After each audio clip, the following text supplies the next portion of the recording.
Hey, welcome everybody to another edition of BTS Live. That stands for Behind the Scenes Live, episode 30. And Mark, can you believe it's episode 30? We made it, Marty, to 30.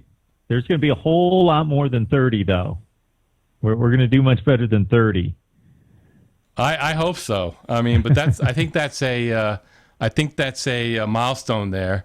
At least we made it that far. When we started this, I wasn't sure what we were going to do or how far we're going to make it, but hopefully we go further. I know we talk about the weather all the time. Even when we first started, we started in the cold weather, and now it's blazing hot. It was like 90 degrees here. It was like the rainforest. Yeah, I think we're both just like dripping.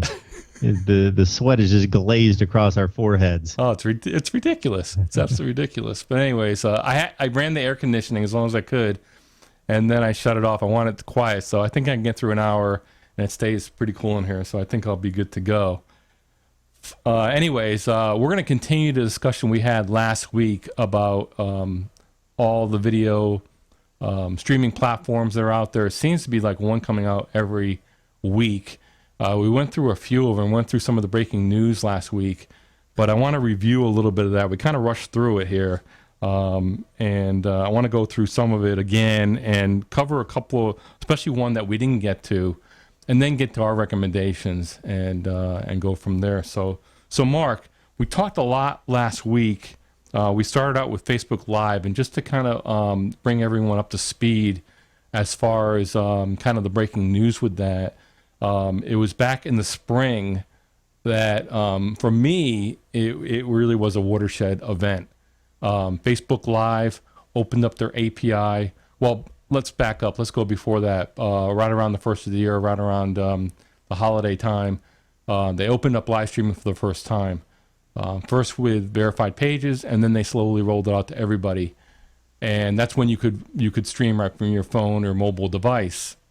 And then in the spring, they had the F8 event, their conference, Facebook's developer conference. And then they announced opening up the API. And for folks like us, the big deal there was RTMP streaming, meaning that we can go directly to Facebook on top of going from your mobile device. So shows like this that we're doing direct with all the fancy gear and all the switchers and all that stuff, that it's possible for us now to go directly to Facebook Live.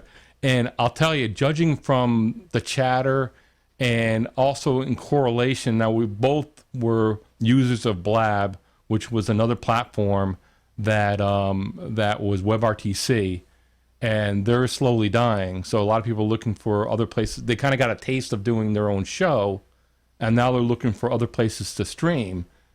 So now you have Facebook, but now you have to figure out, okay, a lot of these folks did interview shows. How do I get a second person in there? Because right now you have to have either encoder or switcher or something like that.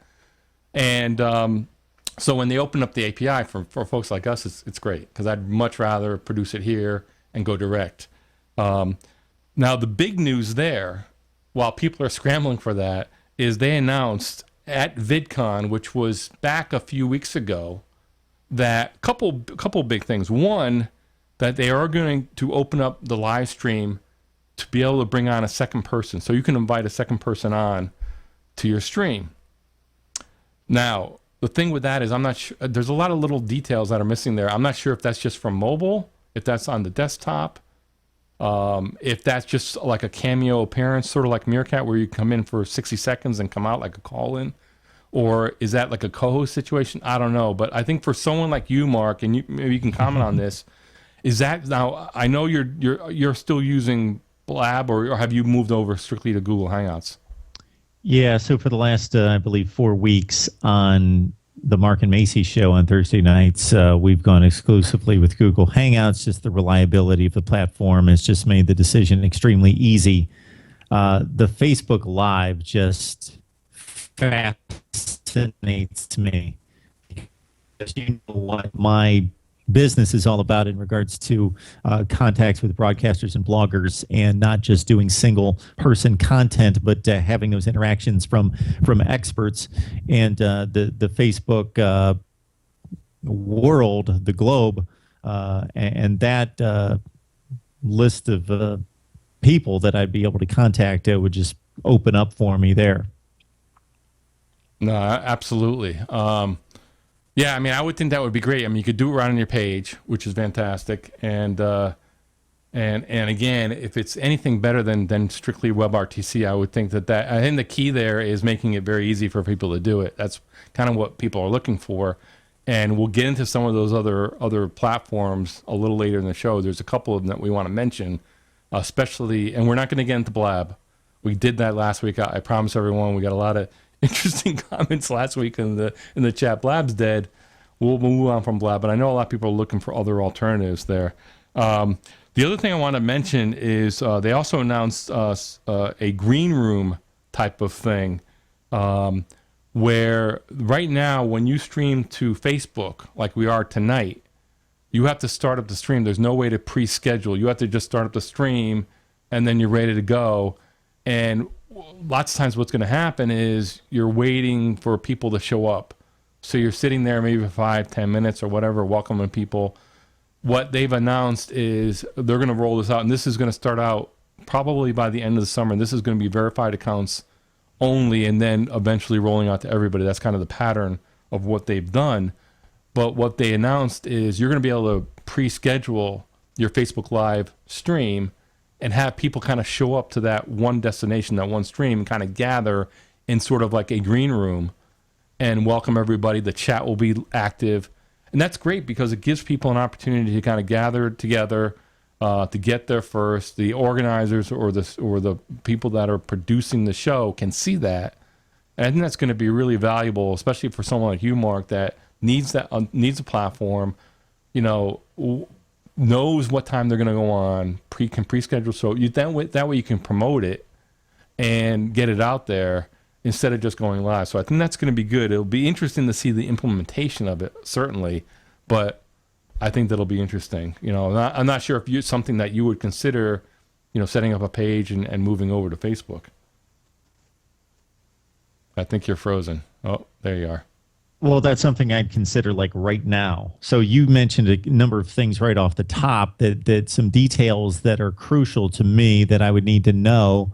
But whether I switch over exclusively, so I've got, in addition to our show, which of course you handle all the details, all the technicalities there. So I don't have a worry in the world, but everything else is on me.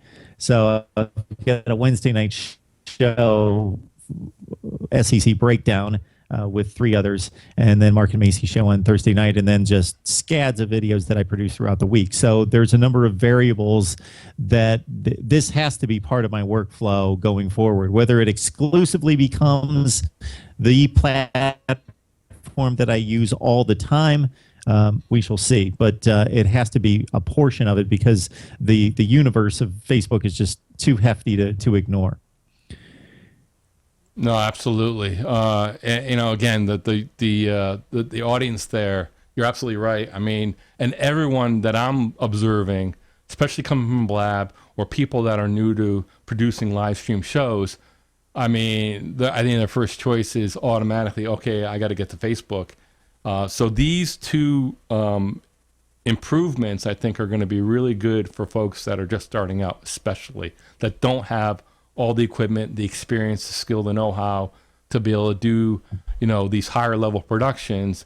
And again, we've talked about this before in the past, Mark. I mean, half the battle is just starting, so these are tools that get people started. The other thing I want to mention is, I think is going to be very important for content creators, and I'll put the article on the screen, is this article from TechCrunch, that I noticed this week. Facebook will test video downloads for offline viewing. And this is kind of cool in the sense that, a lot of people, view content on their mobile devices and have limited data plans. And anybody who streams or views audio or video content on a regular basis, especially on a mobile device, knows that you can go through data pretty quickly.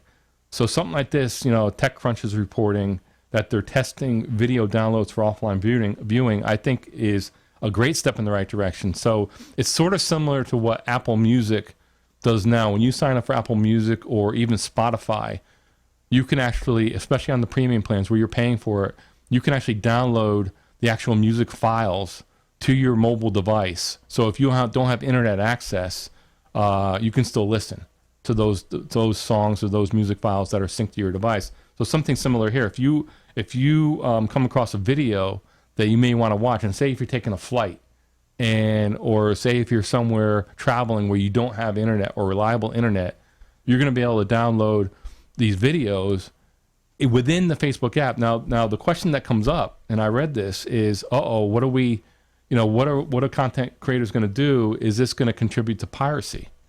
Because you can imagine if you download the file, especially for media companies that are creating, content that's paid or they're putting a lot of money to it, I would think that would be a concern. And reading the article, according to the article, it says that no, it's going to only be within the Facebook app, and they're going to have some type of system where you're not going to be able to view it outside the app. So it kind of controls it, or you're not going to be able to take it outside the app to repurpose it, which is good. So I would think for someone like yourself who produces a show sort of similar to YouTube, I don't think YouTube has that, but that'll be interesting. And, you can see this battle shaping up between Facebook Live and YouTube, especially. They both do live. They're both into the recorded video. Now Facebook's announced this video download. What do you think? I mean, is this something that you would take advantage of? Well, Marty, I think the distinction right out of the gate for me is that, so just a few minutes ago, I finished up my show with Macy Golder. And so we had 4 live viewers, and we didn't promote it or anything. We've kind of given up on that because I've told the story of just having some people with some influence on specific shows, other shows that I do, getting the word out. And people just don't gravitate to Google Hangouts for Do we lose Mark? Take that same model and that same setup and situation. Hopefully you got me here. Yeah. My return's kind of breaking up as well. But if you take that same situation and apply it to Facebook, I know that I've got 27 or 2,800 Facebook friends. Most people out there may have 400 or 500. I see just about everything that anyone posts or produces on Facebook. It's just readily there. It's in my news stream. It's in my news feed versus Google Hangouts. I get no notifications from anybody that I follow on YouTube. It's not, there's just not the traffic there that people are readily watching live video on YouTube or on Google Hangouts versus Facebook that everyone seems to be more connected to and have that closed community of their Facebook friends. And so, man, I got a built-in audience of 2,800 people. I'm going to get 2,800 views automatically from anything I stream live, but the potential is greater to get a much larger portion of that built-in audience than I do currently. Oh, absolutely. I completely agree. And I mean, one thing I noticed right away when we started to use Facebook Live was discovery. So there's a lot, we've been doing this show now 30 weeks. We must have started to stream to Facebook Live probably a month or so ago, 6 weeks ago. And once when I started to do that the very first time, I had a bunch of people that came in because they're connected with me on my Facebook personal profile that, they didn't even knew I did a show. Oh, what's this? Oh, I didn't know you did a show. Oh, this is really cool. Oh, video production? Oh, this is fantastic, And it's a whole new audience, like you said. I mean, 1.5 billion people, pretty much everybody has a Facebook account. And if you're like me, I mean, I spend all kinds of time in it. I have it up on my computer all the time. I have it on my phone. So, I mean, you're well connected. It's, Facebook for me reminds me of the old AOL. For folks that are old enough to remember that, when you got the CDs in the mail, when you had dial-up and you got mail, that type of thing, and for a lot of people, AOL was the internet. I mean, that was it. So kind of Facebook is, in a kind of a weird kind of way, it's kind of the new AOL where to some people, that's kind of their whole basis of being on the internet is their Facebook and how they stay connected, So I'm not sure. Now, you haven't streamed your show to Facebook yet or anything like that, right? So you don't really, you post your videos to Facebook.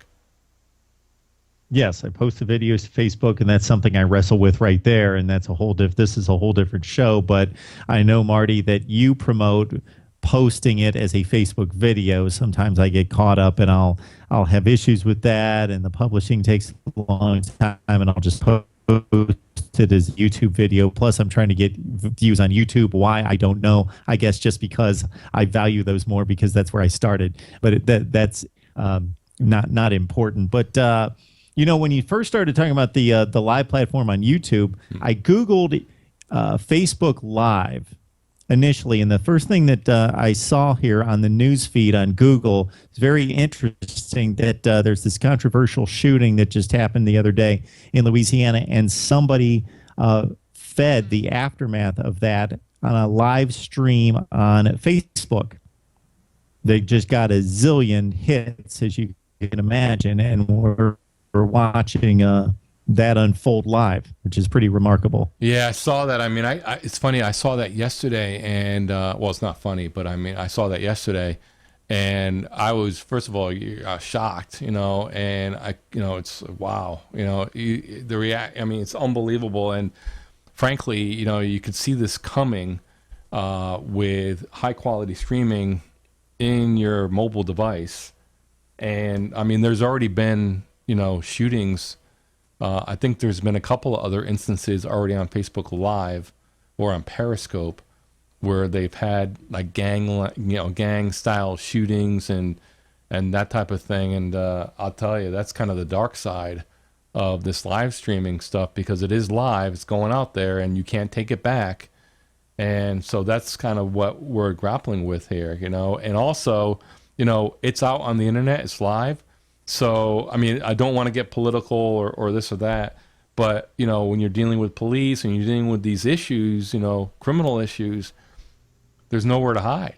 Back before the internet, before live streaming, it was one person's word against the other. Now, everything's being video, everything's being recorded. I mean, whether it's on a mobile device or whether it's like a security camera or I mean, I'll give an example. I have a Nest drop cam, and I have it facing out my front door, and I have a plan. It's $10 a month, and it keeps 10 days worth of video 24/7, and it alerts me if it picks up any kind of movement within this. I can set up zones, so it's always being recorded, so something happens outside my front door, I'm gonna have video of it, but multiply that by 100, by 1,000, by 1,000,000. I mean, you can see where we're going with this. I mean, even the law enforcement, they all wear the body cams. I mean, that's all live streaming. That's all kind of part of it, I'm chuckling here, Marty, because I just had a conversation with a friend of mine a couple weeks ago who has that Nest Cam, if I got that straight, and they were able to detect some shady business by their next door neighbors that they had kind of that they had suspected. And that was all caught, and it cleared up some issues. Yeah, I guess you got to always expect, or always, I guess there's no expectation of privacy anymore out on the public street. I mean, you might be being videotaped or what. So, I mean, I think you got to watch yourself. I mean, in the chat room, getting back to AOL, I mean, Walter says, I remember AOL. I didn't think anybody did, but Walter, I figure you did, certainly. But yeah, I mean, it's amazing. I mean, it's all over the place. I mean, again, the reason why this stuff is growing, live streaming is intersection of access. You have access to the bandwidth. You have access to sufficient bandwidth, so LTE on mobile. The quality of the devices are really good. You can stream HD off your mobile device. And the apps are there, So, I mean, you have all this intersection, and that's where you get this explosion of live streaming. So, Mark, let's move on. Let's talk about a platform we didn't get to talk about last week, and that is Fire Talk. This is a platform that is become popular with some of the blabbers that are looking for a new platform. And this has been around for a while. And if you pan down, I'm just going to go through some of these. So you can broadcast live anywhere from an iOS app. They have an iOS mobile app. The other cool thing about this is you can earn money through pay-per-view events and member-only channels. So there's ways to monetize. And I believe Fire Talk takes a cut of that. You can invite audience members on air and interact in real time. I believe you can have up to 2 people now. They just announced, and Alfredo is putting in the chat, nice timing. You can have up to 4 people now on Fire Talk, which is interesting because now you're getting into the Blab territory where Blab always had the ability to bring 4 people on. So now they're saying, okay, you can bring 4 people. Now, I have not seen the quality of 4 people. I'm not sure if anybody in the chat has seen it. Walter says the audio video quality is spot on. Ross said tried it with 3 or 4 on Friday and really wasn't ready for prime time. So it looks like, and they use WebRTC, so that may be the issue. All these platforms use WebRTC, which is an emerging platform in the browser, and it's constantly being updated. So that's why you have issues. And another platform we're going to talk a little bit about if we have time that we talked about last week, Huzzah. They just had a session today where they went live. One of the founders, and he mentioned WebRTC and the challenge that they have in tuning it and making it usable. And I know a lot of people were bringing up quality or stability issues. That seems to be the prevailing issue with WebRTC, and that's going to be part of the technology, really. So, but Fire Talk is interesting. So you can invite up to 4 people. And Ross says for 2 people on camera, it's the most stable WebRTC platform he's seen. So it will matter as far as how many people, because you got to figure each of those streams is a separate stream that's going back and forth peer to peer. So that makes sense. So the fewer the people, probably the more stable it's going to be. And there's a lot of agreement in the chat room that it seems that 1 or 2 people look pretty good. And then when you go a little beyond that, it may be a little challenging. The other thing about Fire Talk is it does allow you to go RTMP. So it does allow you to go direct HD, which is great for professional broadcasters. It will record and replay all your events on your site and your social media channels, so you can connect your social media channels to your Fire Talk. You can also track stats. The other thing I really like about Fire Talk is the playlist function. So folks that have a channel, when you're not on air, you can actually link one of your YouTube playlists to your channel, and it'll play actually like a linear station. So Mark, in your case, if you had like the Mark and Macy show and you had a channel on Fire Talk, in essence, you could put together a playlist, and then when you're not live, it would just play like a linear television station. So to compare that to what we do on BTS Live, I actually have a separate computer, and I actually stream from my studio 24/7 direct on my page, and I go through a paid CDN. I do a little bit higher level, but again, most people don't have access to that.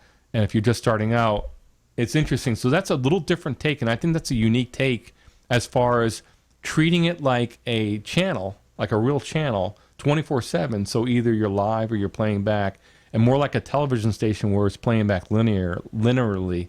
So Mark, I'm not sure if that's something that you could see a value in, or how does that fit into what you're doing with your Mark and Macy show, or even your college football videos? So would that be a situation where I would upload the video directly to Fire Talk? So it's a Fire Talk video of sorts, meaning that it's not a YouTube video that I'm sending to Fire Talk, and it's just replicating my YouTube channel and streaming those videos out and playing those videos, or those he's freezing to up, that platform. I think I get the question. Basically, what you do, you don't have to upload anything to Fire Talk. What you do is actually connect a playlist.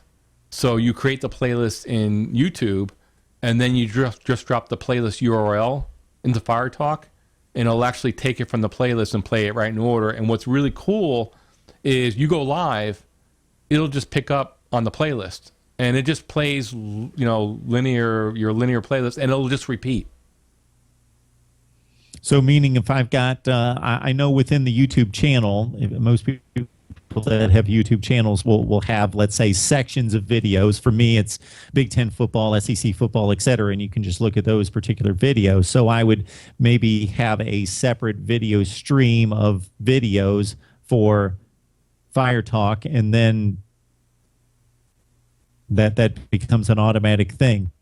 Yes. Here's what I do. I have a Fire Talk channel that I don't really do much with right now. So, but what I did do was I created a playlist just for my Fire Talk channel. So as I complete these BTS live shows, as I upload them to YouTube, I'll place them in my Fire Talk playlist as well as my BTS live playlist, and then I connect my Fire Talk playlist. I think I had that on Unlisted, and that's just for Fire Talk. And then I just connect that. So as I add videos to my YouTube Fire Talk playlist, they automatically start playing on Fire Talk. So it's linked, which is nice. So there's no upload. There's just a linking of the playlist, and then you do everything in YouTube, and you're ready to go. So what I like about that is it gives there's something going on in your channel at all times. And also the other thing is, if you're going to use Fire Talk as your primary platform, it has the chat, and the chat goes 24/7. So you can still get involved in the chat. And again, a lot of people, the reason why we're talking about this is a lot of people are looking for kind of a do-it-all platform. And, and Fire Talk's got to be in the consideration for folks that are looking for a production platform as well as a distribution platform, kind of all in one, and something that you can gain subscribers with as well. So I noticed in the chat, Tommy's asking, how am I getting on, Marty, is that how you are getting on to ULive Now? Tommy, as far as ULive Now and the 7 other destinations that we're streaming to right now. So we're streaming to YouTube, StreamUp, BitGravity, which is on btslive.com, Facebook Live, I'm streaming to my page, ULive Now, YouNow, and am I forgetting something? Daily Motion. And the way I do that is I use a redistribution service, Joycaster, which is now called Switchboard. And so I send out one stream, and then Switchboard handles the redistribution to all these other platforms. And I'm able to control it through a dashboard, which makes it very easy. So when I switch on to Facebook, which is just it's not 24/7, not yet at least, I'm able to put that in when I need it and take it out, which is nice. YouTube playlist, yes. When you can pick videos you want from your playlist. I'm just catching up on the chat. You can set the playlist. Yeah. So everyone in the chat is talking about Fire Talk in the playlist. And Tommy says, I meant the recorded stuff. Same thing.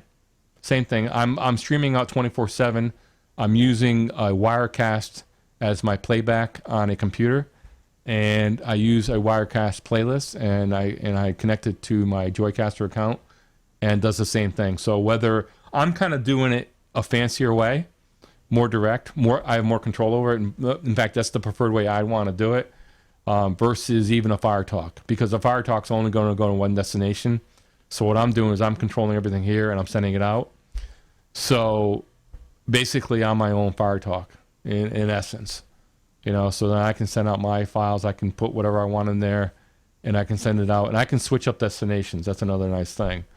So what's cool about it is, if Ross, if I find another new live stream platform that I want to test out, then I can easily do that. I can easily add that to my list of destinations that I can test out. So that's kind of why I do what I do. But we'll get into that a little later as far as our recommendations go. So Mark, we have Fire Talk, which is a very interesting, and there's several people that are on the platform now. I'm kind of going through the list here. If I can see anybody, I can't see on the page here, but that's an interesting choice. It's probably the most TV-like as far, and also ease of use. So it's one platform. It's not something I would do, and we'll get into it as we go. All these platforms, there's only one way I would do it, and we can get into the last thing we do. Before you move on to the next one, Sure. or the last one here, Marty, I'll let you know that I do now have a Fire Talk channel. Nice. I have one.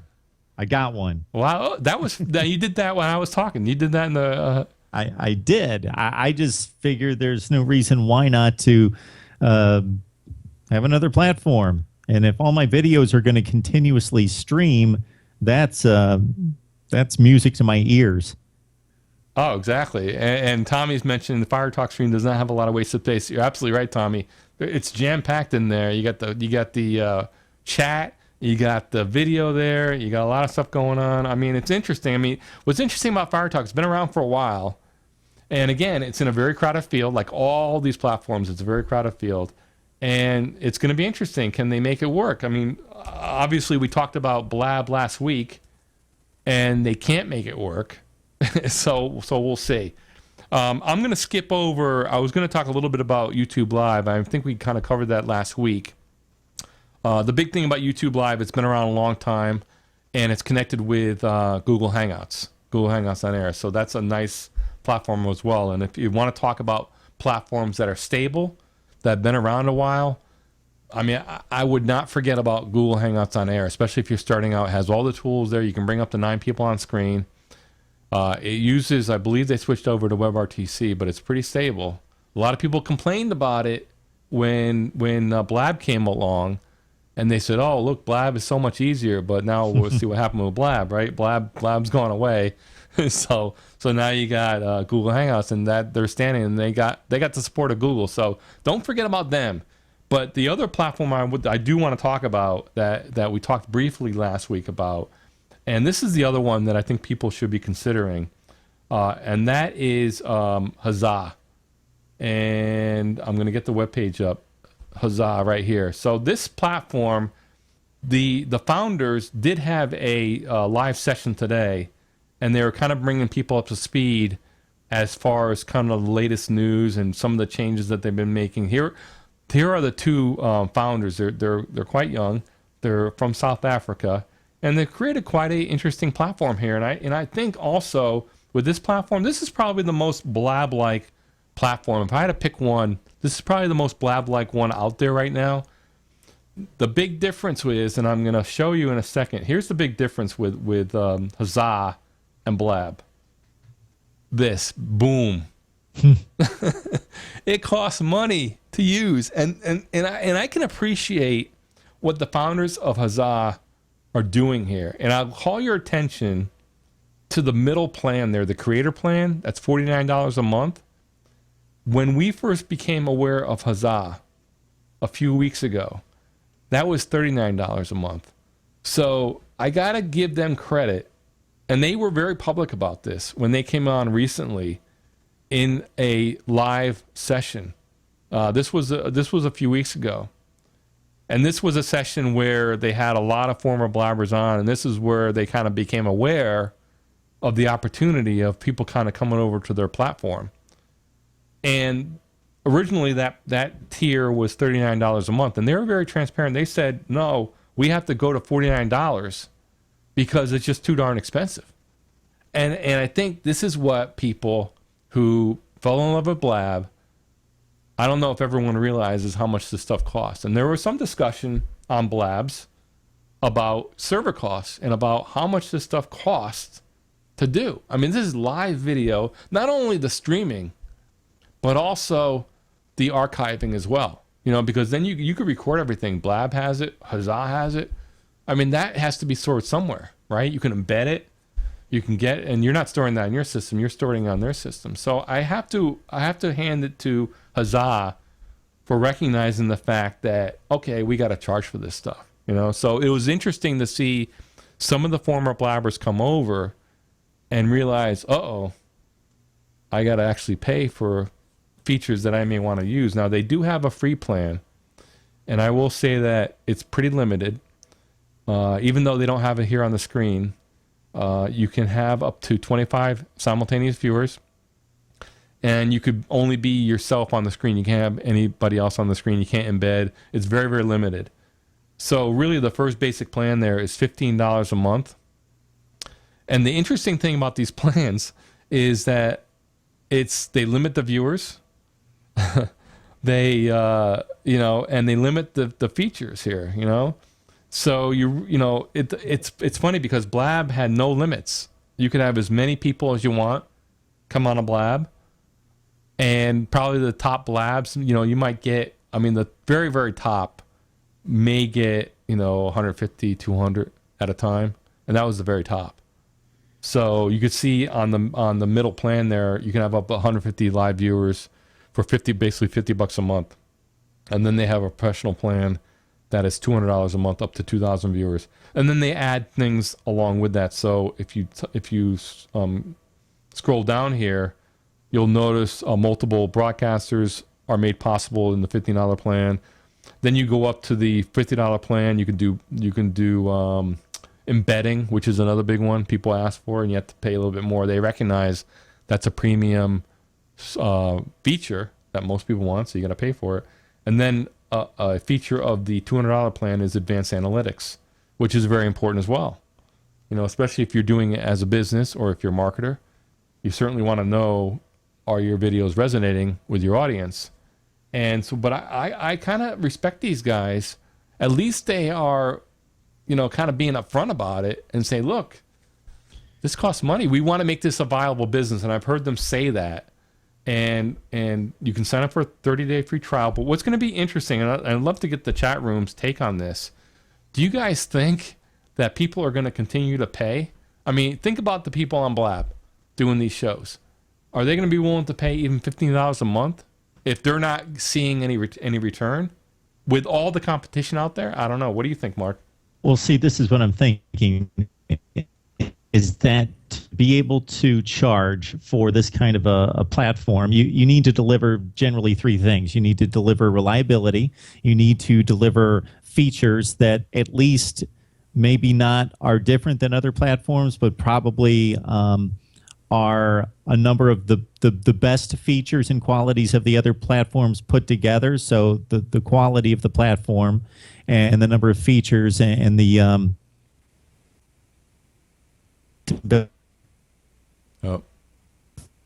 we'll see if you So if you can only access like 50 viewers at a time, I don't know where you're looking to gain exposure and an audience that's worth paying for.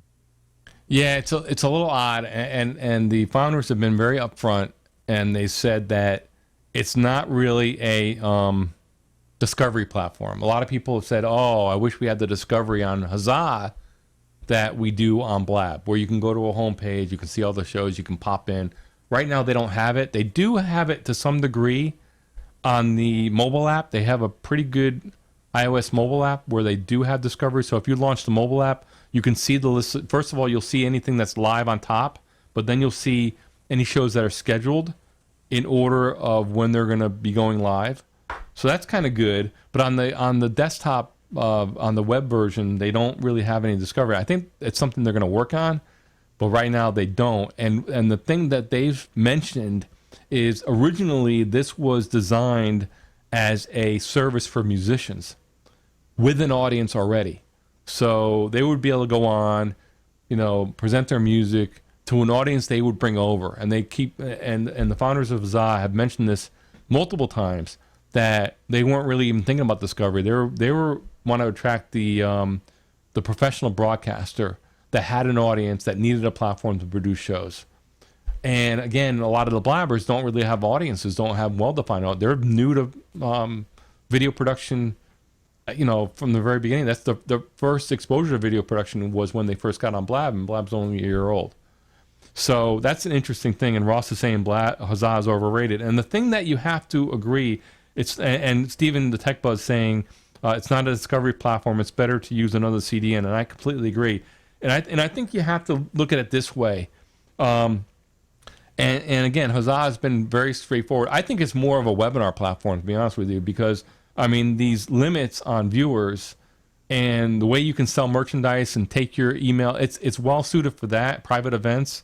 The other thing you have to be aware of, all these platforms, and I get a kick out of people that think that they're somehow these platforms are all different, and they're not. They're all WebRTC. In fact, on the show today, Huzzah even said, "Oh, we use TalkBox as our back end, And where have you heard that before?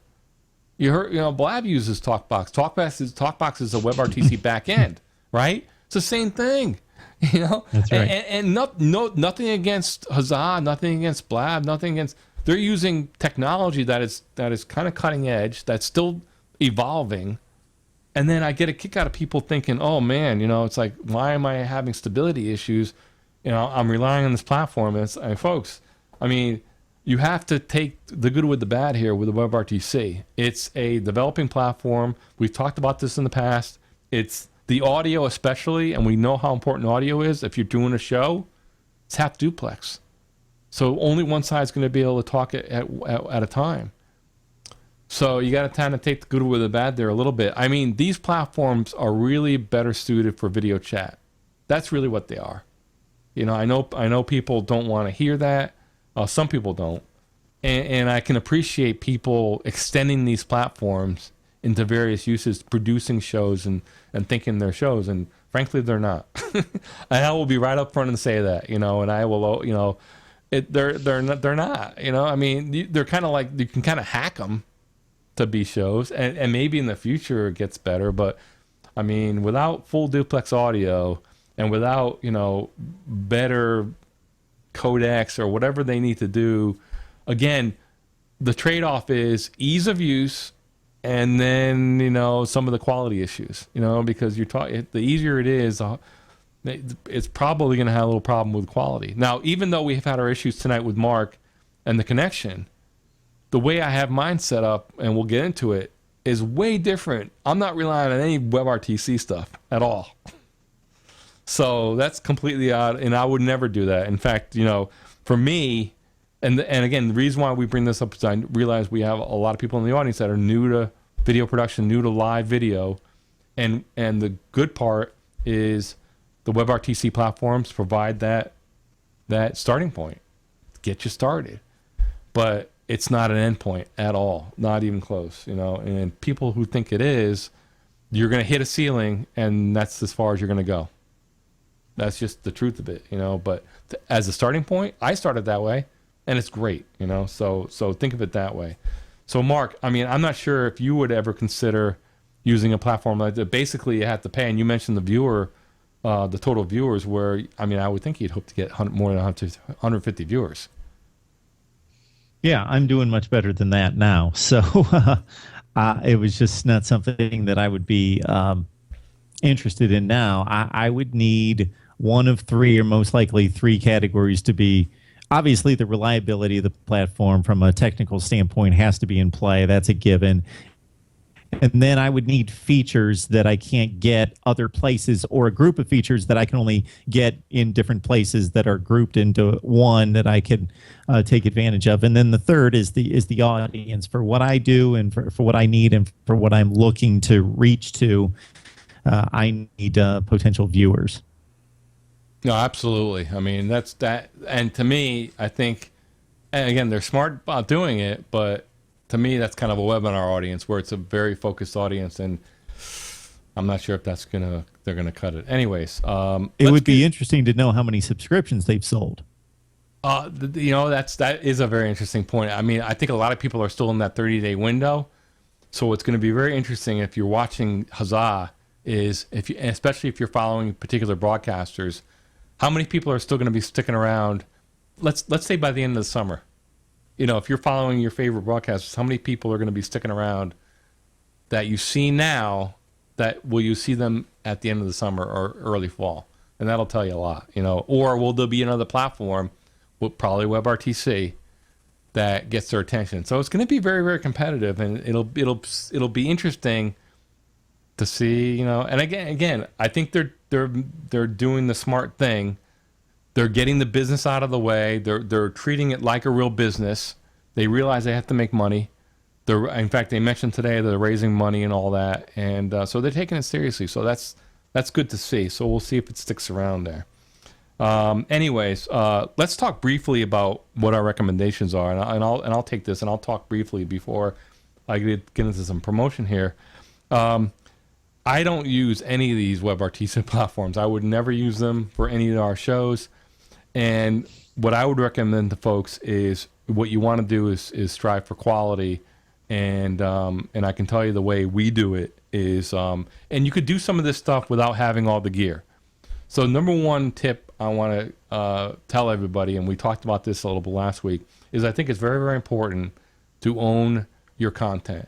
And I think the danger with these platforms, including Facebook, including YouTube, Huzzah, you name it, it's all the same, is that a lot of them are free or low cost. But let's take Facebook and YouTube, especially since they're kind of the leaders. You have to play by their rules. You're getting a really valuable free service. You have to play by their rules. And so they want you to stay on their platform too. They're going to set it up so that you stay on their platform. We're going to try to get you to stay on their platform. So just remember that. And again, I still go to these platforms. I'm going to YouTube Live right now. I'm going to Facebook Live right now. But I'm not using their platform. I'm just distributing to it. And yes, is it being archived there? Yes, it is. But I don't really rely on that. So I'm producing my shows here. I'm recording it locally. I can upload the recorded version wherever I want, distribute it wherever I want, and also play it back wherever I want. So that's key. And then I own a copy of it. That's very, very important. If you're going to, be using these platforms, make sure that if you're not recording it locally, that you get a copy of it. Download it. Many of these platforms allow you to download it. I will say that the Facebook, if you're just going to Facebook, to be honest with you, the record quality, the download is horrible. I mean, I would never use it. It is really bad. I mean, YouTube is way better, especially if you broadcast in HD, although that's not all that great. In my mind, the only way that I would consider doing it is recording locally. The other thing is, because we do it the way we're doing it here, where we're producing it all here and then going out with our content, we're able to stream to multiple platforms at the same time. So our main platform is btslive.com, but we are also going to all these other destinations. That's where our chat room is. And I know the downside of that is I know there are chat rooms on YouNow. There might be people watching, and I apologize for folks on there that I'm not interacting directly there. We have our IRC chat room on BTS Live. You can also have a chat room on YouTube Live. You can have a chat room on StreamUp. I mean, so many chat rooms, so little time. I mean, you can't do it, but you're able to go out and kind of go where the people are. Makes sense, right? So you control your distribution. I mean, again, as I said, all-in-one platforms are very attractive because they're very easy, but you're giving up a lot of control. You're giving up quality. It's a great place to start, but I would say, I see a lot of people that start and stop and think that that's it. And I think that's a huge mistake. How you want to think of this is, especially if you really want to do high quality, it's not going to come in a day. It's not going to come in a week. It's going to take a long time, but you can do it. It's a step-by-step process, and that's kind of the fun of it. I know, Mark, even when you started YouTube, it was a step-by-step process. You started from zero, and we need to do a show on your history.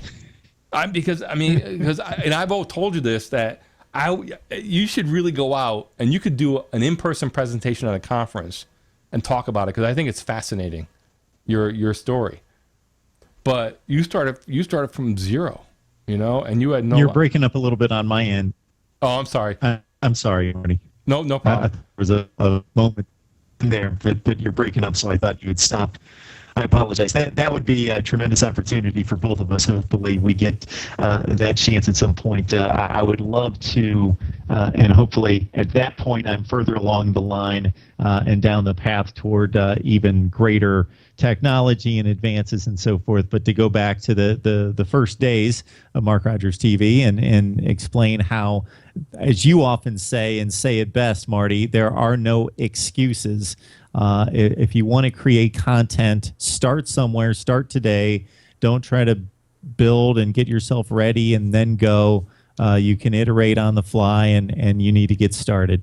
Oh, I absolutely. I couldn't agree more. I do want to make people aware of a couple of things here. Let me go to this is our page, BTS Live, and I'll put the lower third up for you guys. BTSlive.com is where we stream this show every week live, and we do 24/7 replays of recent shows. And that bit.ly link you see, bit.ly/BTS email, that's our email list. And if you haven't, people have been great. A lot of people have been signing up. I do not spam anybody. In fact, I haven't sent out any email yet. And the reason why I'm doing this is, again, with the theme, I don't want to rely on any particular platform to manage my audience and to manage communication. I mean, email works great. You can own that. And that's why I asked you guys to sign up for that. And we will be keeping people abreast of show schedules, future plans, specials. I definitely want to do some email only communication for folks that just sign up for the email list. I think that's very, very important. But btslive.com is where we go. I would also invite people to sign up for our Facebook group. That can be found at facebook.com/group/BTS Live show. We have about 85 members in that group now, which is great. And coming in on triple digits, but a really great group of people there. A lot of them are in the chat here, and invite you to sign up. Just request permission to come aboard. We improve everybody. Everybody's welcome. A lot of good discussion there. I know Walter's very active, and Steven and Ross, and there's a bunch of people really active in that chat room, and or in that group. So definitely be part of that. Also want to make you aware of Mark's YouTube channel, youtube.com/Mark Rogers TV. Mark, is that the right address? I think I got that one right. It sure sounds like it. Okay, excellent. I definitely invite you to. I believe so. To check that out, and I think I'm still breaking up. I think we're just going to make it through this show, and I'm just bringing up another person's website here that I want to get ready here, but definitely invite you to check that out. Also, our friend Stephen Haywood, he was off this week. The techbuzz.net. Definitely want to make you aware of that, and to check him out. His two shows, the weekly roundup, which is Mondays at 6 p.m. unless he's going fishing, but Monday at 6 p.m. And then Tuesdays he has Broadcast Now, and I think he'll be back next week. We're going to talk, I believe, a little bit of Wirecast 7. Big major upgrade to Wirecast. I know a lot of people in the chat, a lot of people out there watching are interested or use Wirecast, and it can be complex, but it's a great piece of software, a great video piece of software. It does take some time to learn. If you're willing to put the time in, you can have really great results, and there's some great new features with Wirecast 7. So you want to be part of that show. So next Tuesday at 6 p.m. Eastern Time, the techbuzz.net.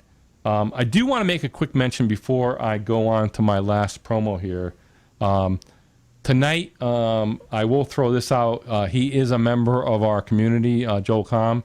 He is doing his last Blab at 10 p.m. Eastern, Blab Talk Live with Vincenzo Landino. Just want to throw them out a little promo. You can check, if you search blab.im, search Joel Com, you'll be able to find his show.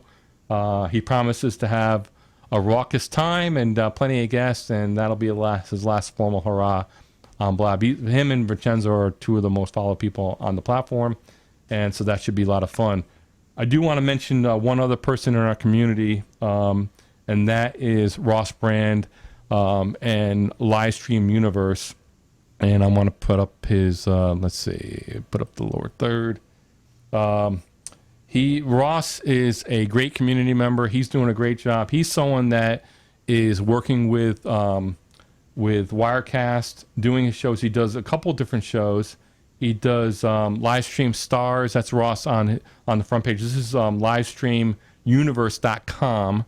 So I invite you to check that out. Ross does a tremendous job. He's also been really great about doing a daily kind of a rundown of what's going on in live streaming for the day, kind of a TV guide type of thing. And he's getting some good practice for Wirecast. He also does live stream sports, live stream news, and Ask the Expert. I think I got all those shows, Ross. You can certainly feel free to put the links in the chat. So check him out. He's doing some great stuff in live video streaming and really takes it seriously and really does a great job with his stuff. So I definitely wanted to give Ross a shout out as well. Great stuff from our friend Ross Brand. So Mark, I think that's going to do it. So hopefully next week, I know we had our bandwidth issues tonight, but again, and the way we bring you in, Mark, we're using Skype on a separate machine, and I think that helped a little bit. It kind of cleared up on its own, and I think that is part of the reason why we use the tools we do. Even if we're bandwidth challenged, we can kind of plow through it, and so it happens. That's one of the things with live streaming. It's always going to be a challenge. You're kind of a slave to the bandwidth that you have at any particular time. But again, that's why we record it locally. So we'll have this up in our replays as well. So Mark, any last words? Well, I was going to say, and it just figures that I just upped my bandwidth another, like, from what is the terminology? I don't know what the technical what the bandwidth measurement or metric is, but from 50 to 60 this week, it figures that this would be the week that we would have issues for the first time in quite a long time in regards to my transmission to you. But I upped it from 50 to 60 this week. So I called the cable company to say, hey, I'm being charged way too much for this, and of course they wouldn't knock down the price, but they'd give me some added features. So I tried to max out on the bandwidth, but it didn't help us out this week. Yeah, and also just a word of advice for you and others watching.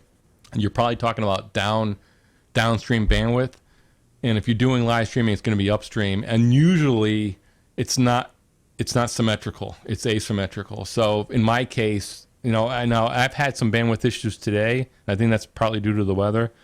Normally, I have 170 down and about 10 to 12 up. And I measured it just before the show. I think I had like 80 down, which is a tremendous hit. But again, the down is not as bad. It's still plenty of headroom. And I had about, I think, 7 or 8 up, which still should be plenty.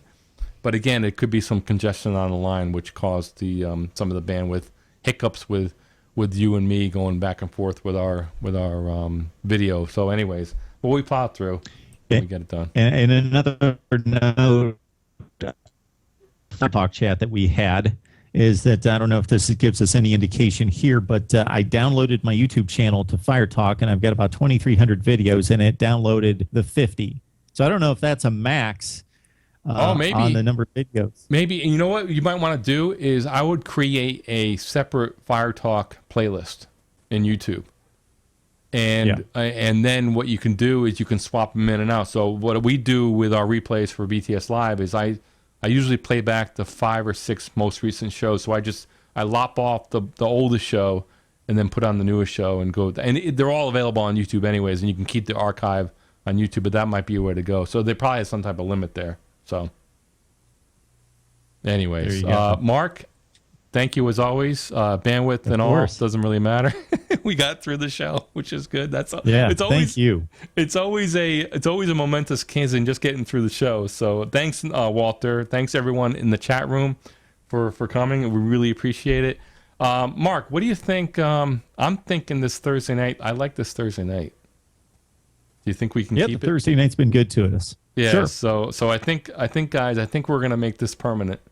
This Thursday 8 o'clock night slot, I think, is good. So we'll be back again as long as we have bandwidth next Thursday for another edition of BTS Live. Thanks everyone in the chat room. Thank you, Mark. We will see you again next week.